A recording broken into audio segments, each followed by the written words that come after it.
Eh bien bonjour à tous et à toutes les amis, j'espère que vous allez bien. Bienvenue dans cette nouvelle vidéo. Aujourd'hui on se retrouve pour une vidéo très spéciale. Ça fait 6 mois que j'ai acheté un petit truc très sympa, un petit véhicule qui est très cool. Alors c'est pas la i30N qui est derrière moi, mais vous allez comprendre pourquoi. Je suis avec mon pote Vincent, ça va?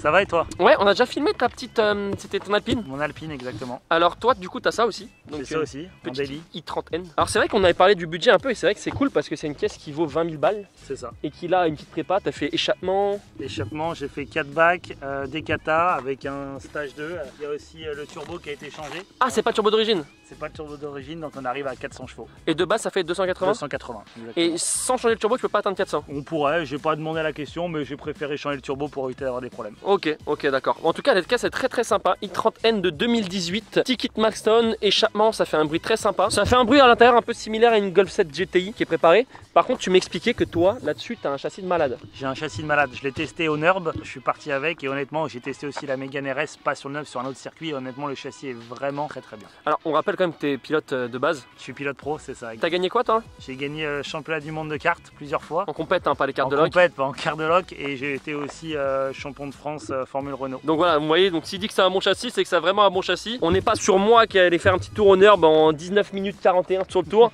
et qui vous dit que c'est un bon châssis, non c'est sérieux. Donc ça tu trouves que c'est une bête de caisse et surtout c'est vrai qu'on disait que pour le budget t'as pas grand chose de similaire. Pour 20 000 euros honnêtement trouver autant de puissance à une année quand même relativement récente c'est quand même pas mal. Ouais c'est pas mal. Bon aujourd'hui on se retrouve pas pour présenter la i30N même si on va vous faire une petite accélération dedans pour que vous voyez un petit peu à quoi ça ressemble. Et j'ai acheté depuis 6 mois un petit truc sympa, un véhicule de course. C'est pour ça que je suis avec mon pote, vous allez comprendre. Je voulais vous faire une vidéo, je l'ai jamais faite depuis 6 mois et aujourd'hui on va enfin la faire. On va se retrouver d'après sur la piste pour vous montrer un petit peu ce que j'ai pris. Tu me montres un petit peu le son de la i30? Allez. D'ailleurs les gars comme d'habitude je compte sur vous pour mettre un petit pouce bleu. Pensez à vous abonner à la chaîne si c'est pas déjà fait et activer la cloche. Vous voyez ça gueule déjà pas mal hein. Miltech.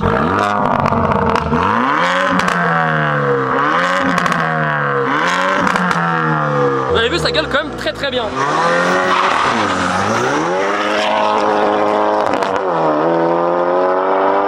Le DSG Fart, franchement pour moi c'est exactement le même bruit qu'une Golf 7 GTI hein. Dites-moi si vous êtes d'accord avec moi dans les commentaires les gars ou si c'est moi qui suis fou, mais en tout cas c'est très sympa. On va aller sur la piste les gars, je voulais quand même vous montrer un petit peu la i30N parce que j'étais jamais monté dedans et c'est vrai que c'est une caisse qui est quand même très sympathique. Du coup on va aller directement se retrouver sur la piste pour vous montrer le petit joujou que j'ai pris. Regardez-moi ça les gars dedans.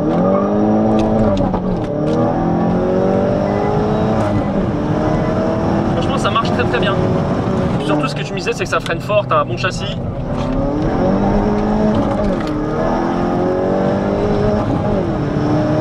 Ça marche vraiment bien. En fait, ce qui est incroyable, c'est qu'on a l'impression qu'on va super vite avec cette caisse. Ouais. Alors qu'on va pas spécialement vite. Parce qu'elle est quand même relativement basse. Et d'ailleurs, petite question bête, 0 à 100 en combien de temps avec ça, d'origine? J'ai jamais essayé. Mais d'origine, ça doit être un petit 5-6 secondes. Ouais, 5 ou 6 secondes. Ouais, là, on doit être à 5, un petit 5.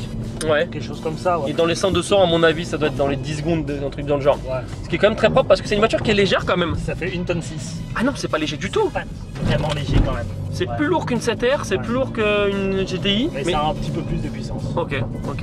Bon, les gars, on se retrouve sur la piste de karting du RKC. C'est une piste qui est dans le 95 à Cormeilles-en-Vexin ou à Cergy-Pontoise, comme vous voulez. Donc, faut savoir qu'ici, ce qui est très sympa, c'est que tu as une piste de 1200 mètres pour les cartes de compétition et les courses de cartes de loc. Et à côté, là-bas, tu as une piste de cartes de location. Pour moi, c'est un petit peu des souvenirs parce qu'il faut savoir, pour ceux qui savent pas, c'est que j'ai roulé pendant 8 ans ici en carte de compète. De mes 13 à mes 20 ans à peu près, j'ai roulé en carte de compète ici, mais vraiment 2 fois par semaine. Je me tuais vraiment en karting. Et aujourd'hui, du coup, vous l'avez bien compris, j'ai racheté un carte de compétition les gars et ça va être cool parce que je connais quand même pas mal les gars et je vais pouvoir un petit peu vous montrer tout ce qu'il y a comme carte et vous expliquer un petit peu le budget pour ceux qui aiment la compétition. Bien évidemment c'est par là où tous les grands pilotes ils ont commencé par le karting. Alors moi c'est totalement du loisir hein, je dis pas ça, mais tous les grands pilotes ils ont commencé par faire du karting, ensuite de la monoplace et ensuite de la Formule 1 pour ceux qui vont jusqu'au bout du bout comme les deux pilotes français Esteban Ocon et Pierre Gasly, ils ont commencé par karting. Les gars mon kart il est juste là, donc c'est un Sodi, donc Sodi c'est la marque du châssis, Sodi Sigma RS, donc ça c'est les derniers châssis Sigma et le moteur c'est un Rotax Max. Le kart de compétition les gars ce qui est bien c'est quand même que c'est accessible vraiment à tout âge. Tu peux commencer à partir de l'âge de 7 ans. Donc ça par exemple c'est un moteur Rotax Max et en gros ça c'est les moteurs quand même aujourd'hui qui sont les plus globales sur le marché du karting aujourd'hui. Il n'y a pas que cela, il y a les X30 aussi, bon on va pas rentrer dans le détail. Ça c'est un moteur Rotax Max et ce qui est bien c'est que celui-là il se bride pour toutes les catégories. Quand tu as 7 ans tu peux faire du Micro Max, donc tu commences en Micro Max, c'est-à-dire que c'est le même moteur juste pas avec les mêmes pots d'échappement mais avec une bride aussi dans le moteur. Donc ça change pas grand chose mais c'est juste une bride, donc le moteur est moins puissant. Ensuite tu as le Mini Max, donc le Micro Max c'est le premier de 7 à 10 ans, il fait 10 chevaux. Tu as le Mini Max, donc le Mini Max il fait 15 chevaux, donc ça c'est la catégorie quand tu as plus plus de 10 ans, de 10 à 12 ans, un truc du genre. Ensuite, de tes 13 à 15 ans, tu as le Junior Max. Donc ça, c'est exactement le même moteur. Sauf que là, vous voyez, il y a une petite valve qui te permet d'avoir souvent plus de régime moteur à haut régime. Donc tu prends plus de vitesse de pointe grâce à cette valve. Alors, il y a peut-être aussi d'autres bienfaits de cette valve, mais en tout cas, ça se déclenche quand tu arrives à haut régime. Donc ça, c'est la seule chose qui te manque quand tu as de 13 à 15 ans. Et quand tu dépasses 15 ans, tu as le Rotax Max. Donc il fait 31 chevaux, c'est exactement cette base là. 31 chevaux, un kart, il faut savoir les gars que ça pèse à peu près, je dirais 80 kg, 85 kg. Donc c'est hyper léger, je sais pas si vous vous rendez compte. Et surtout, quand il est par terre, c'est vraiment au sol. Donc c'est vraiment, pour moi aujourd'hui, j'ai pu avoir essayé d'autres voitures, j'ai jamais eu autant de sensations que dans un kart. Et c'est hyper physique, vous verrez. J'ai fait exprès de prendre mon Apple Watch pour vous montrer un petit peu les battements du cœur, mais t'es vraiment à fond tout le temps. Comment ça se passe ce moteur? Bon bah du coup vous vous doutez, c'est un moteur avec un carbu. Carbu il est là, la boîte à air elle est là, le piston est là, la bougie est là. C'est pas très compliqué, c'est de la mécanique simple. Bon moi je suis totalement nul en mécanique, mais tu vois qu'il n'y a pas du tout d'électronique là-dedans. L'échappement ici c'est obligatoire sur cette piste du RKC d'avoir un silencieux. Donc normalement l'échappement est plus petit que ça. Je crois qu'il n'y a pas cette partie si je dis pas de bêtises. Donc comme vous pouvez voir ici ça a été découpé. Donc ça normalement il n'y a pas cette partie là. Ensuite les pneus. Les pneus qui sont juste là. Donc on a forcément des pneus qui accrochent comme vous pouvez voir. De la vraie gomme, on n'est pas sur de la gomme de route. Ce qui est cool au RKC c'est que tu as le droit d'avoir les freins avant qui se jettent avec cette petite molette ici. Donc ça tu gères ton freinage au frein avant. Et le frein arrière qui est juste là. Donc là le kart en gros les gars, pour ceux qui veulent se fixer une petite idée de budget quand même, ce qui va être intéressant dans cette vidéo c'est que je vais vous donner tous les budgets. Je pense qu'il y en a plein qui aimeraient bien en faire. Oui ça coûte très cher. Alors après ça dépend ce que vous prenez comme moteur. Là il faut savoir qu'il y a encore plus gros comme moteur, je vous montrerai tout à l'heure, il y a des cartes à vitesse, c'est vraiment très violent. Donc là pour un budget dans ce kart là, au RKC du moins tu te retrouves avec les cartes avec le frein avant, parce qu'il n'y a que sur cette piste où tu as le droit au frein avant.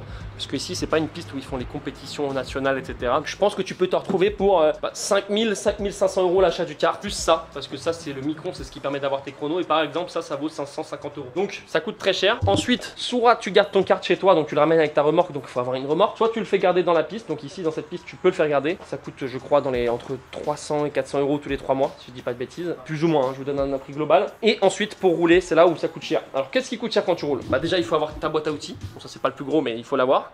L'essence c'est 5 litres, tu mets un mélange d'essence et d'huile qui se bouffe je dirais en 40 minutes. En 40 minutes t'as plus d'essence, mais bon sur 5 litres ça va, c'est pas le plus cher. Ce qui coûte réellement cher c'est ça. Les pneus, alors tout dépend de ce que tu mets, mais globalement les pneus ils te durent sur une journée où il fait beau comme ça, il fait pas trop frais, il fait bon, il te dure 1h30, 2 heures plus ou moins, selon la gomme que tu mets, donc de la gomme tendre ou la gomme dure. Là c'est de la gomme plutôt dure, mais après normalement on roule avec ces pneus là. Ça c'est les pneus qui sont homologués ici, donc les pneus Lecomte, donc c'est des pneus qui sont très tendres les gars. Et ça vaut entre 200 et 250 € le train de pneus, donc ça coûte très cher. Et après il y a tous les frais annexes, t'achètes du nettoyant frein, il faut que tu aies ton équipement complet, hein, voilà, casque, combi, minerve, protège-côte et les chaussures. Donc ça c'est obligatoire pour rouler. Et donc ça pareil on est sur un budget minimum si tu prends vraiment la plus bas de gamme, je pense dans les 700-800 € minimum pour avoir tout l'équipement complet. Je pense que si tu veux te lancer et que tu n'en as jamais fait, tu t'y retrouves pour à peu près 8000 €. Tu peux trouver un Rotax Max comme ça avec les anciens moteurs etc. Tu peux en trouver pour 2000 €, il n'y a pas de problème, mais tu n'auras pas les derniers châssis. Après pour commencer effectivement il n'y a pas besoin d'avoir les derniers châssis, c'est bien d'avoir juste un kart pour se faire la main. Après les gars il y a plein d'autres facteurs hein, si vous laissez votre carte là ou si vous le ramenez chez vous, si vous faites votre mécanique vous, ou ici ils proposent de faire la mécanique, s'ils la font, si vous faites tout vous-même forcément ça coûte moins cher hein. C'est comme dans un garage, tu achètes des plaquettes et tu les fais monter sur ta voiture, ça coûtera plus cher que si tu les montes toi-même. D'ailleurs les gars si vous avez des questions en commentaire n'hésitez pas à m'en poser.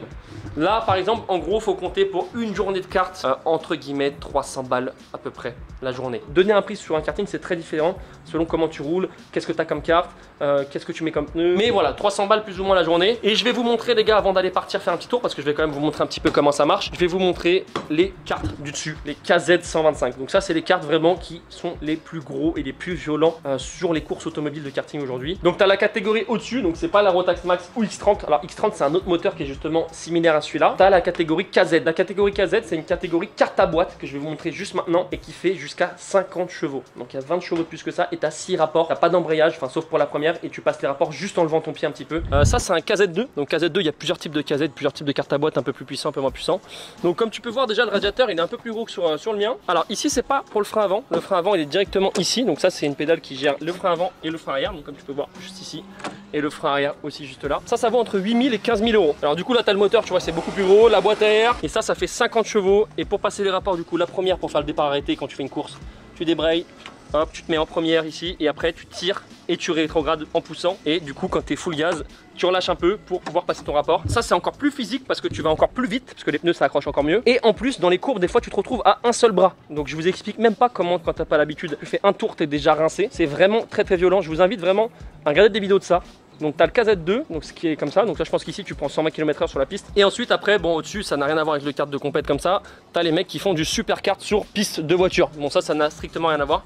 Et en gros le super kart c'est des karts qui vont à 200-250 km/h mais qui se font sur piste de course. Donc sur piste de voiture et non sur piste de karting. Avant de vous faire un petit on-board dans le karting directement avec moi, j'ai mon pote qui a pris le kart et je vais me mettre sur la piste histoire que vous voyez un petit peu un rendu de vitesse. Pour ceux qui se demandent plus ou moins combien on prend avec ces karts, sur cette piste qui fait 1200 mètres avec des quand même assez grandes lignes droites, tu prends 100-110 km/h. Alors là, tous ceux qui vont me dire ouais les voitures ça marche fort et tout, ça n'a rien à voir. 110 km/h en kart c'est énormissime, c'est énorme vraiment, vous vous rendez pas compte. Et surtout que le kart il est vraiment à ça du sol. Et c'est ça qui donne une sensation de malade en kart en fait. Vous allez voir que c'est dingue. On voit la trajectoire sur le sol directement. Regardez toutes les traces de pneus par terre, c'est impressionnant. C'est une gomme de course qui se détruit littéralement. Et justement c'est pour ça que le kart ça accroche énormément. Bon ça c'est ce qu'il faut pas faire au tour de chauffe. Bon là c'est vraiment les pneus froids. Les pneus ça prend à peu près un tour et demi à chauffer. Donc là je vais me mettre sur ce virage et vous allez voir plus ou moins ici tu passes à 80-90 km/h je pense, si ce n'est plus. Et pour vous dire 1200 mètres avec ça, avec les courbes etc, on les fait dans les 50 secondes. Donc c'est vraiment hyper rapide.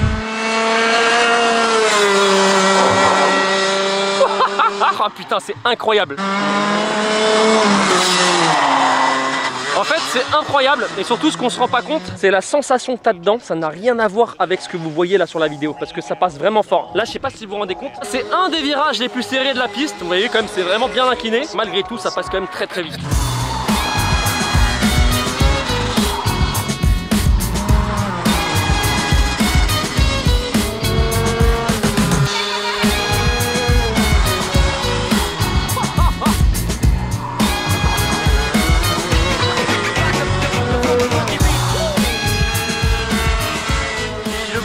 Genre c'est incroyable, le bruit il est juste énervé. Dites-vous les gars, ce que je vous montre c'est vraiment des plans extérieurs, mais de dedans, oh là là là là, ça hurle parce qu'il faut savoir que le moteur il prend 15 000 tours.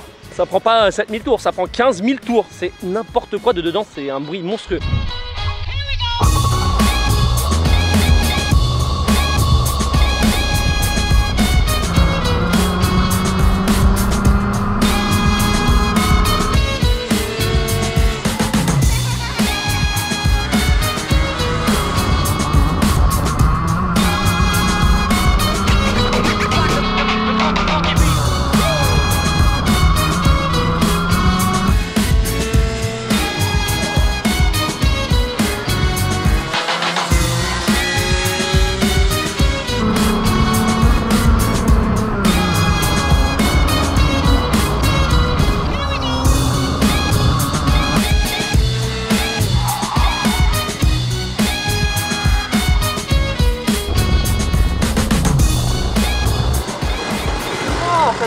Bon, ma montre elle a bugué. Bon les gars, on a fini, 12 minutes. Ah je suis mort. 141 les gars, sachant que je viens de m'arrêter, j'ai fait un tour de refroidissement. Donc à mon avis, c'est plutôt autour des 160-170 battements du cœur quand t'es dans le truc. Donc c'est vraiment, c'est du sport. Et je suis épuisé carrément. En 12 tours. Et dites-vous qu'il y a des mecs qui font des 30-40 tours sans pause. Vous avez vu, c'est quand même hyper physique. Là je vous ai mis 2-3 tours. Alors ce qui est cool, c'est vraiment que c'est une reprise et que ça pique. Même niveau côte et tout, ça défonce le kart. Et en plus, faut savoir un truc, c'est que là on a des pneus qui sont rincés, vraiment rincés. Donc en gros là les pneus c'est pas des bons pneus. Là ce qui est bien c'est que niveau physique c'est pas trop attaquant au niveau des côtes parce que quand ça accroche vraiment ça fait mal. C'est cool parce que j'ai fait 12 tours je crois, plutôt régulier. Bon je manque un petit peu de chrono mais voilà on va essayer de travailler ça. Pour apprendre en kart faut rouler, se concentrer sur les erreurs que tu fais, essayer de comprendre tes erreurs. En l'occurrence si vous faites du kart les gars et que vous voulez qu'un petit conseil que je peux vous donner, je suis loin d'être un pilote mais soyez propre sur le volant, mettez pas de coups de volant. Sur les cartes de log c'est plus facile parce que c'est moins physique, sur ces cartes là c'est très dur, c'est de l'entraînement parce que en fait tu te bats avec le kart vu que c'est quand même très dur au niveau des bras. Comme vous avez vu, bon en fréquence moyenne 122-144 sauf que j'avais ma combi au dessus, du coup ça prenait pas la fréquence cardiaque. Mais je pense que tu es à 160-170, vraiment tu es à fond tout le temps, vraiment c'est hyper physique. On est de retour, donc mon pote Vincent il a fait 50.5, donc toi tu m'as mis 5 dixièmes. À peu près 5 dixièmes. J'ai l'excuse de ne pas être champion du monde. En tout cas les gars je vous invite vraiment si vous voulez un jour essayer un kart. Déjà commencez par de la loc parce que c'est vraiment cool. Je vais vous montrer un petit peu la vitesse de pointe max qu'on prend au bout de la ligne droite. En gros on prend entre 100 et 102 km/h. Donc voilà et en gros là on prend à peu près 14 000 tours minute. Mais le moteur ça prend quoi, 15 000 ça? 14,5 celui-là, le rupteur. 14,5 avant d'arriver au rupteur. Bon les gars en tout cas si vous avez des petites idées de vidéos qu'on pourrait faire sur la piste en kart, n'hésitez pas à me les mettre dans les commentaires. Moi en tout cas je suis très content parce que je vais reprendre un petit peu la course auto et en plus ça reste du sport donc c'est cool. Pensez à mettre un petit pouce bleu, à vous abonner à la chaîne et puis sur ce les amis, ciao tout le monde. Bye bye.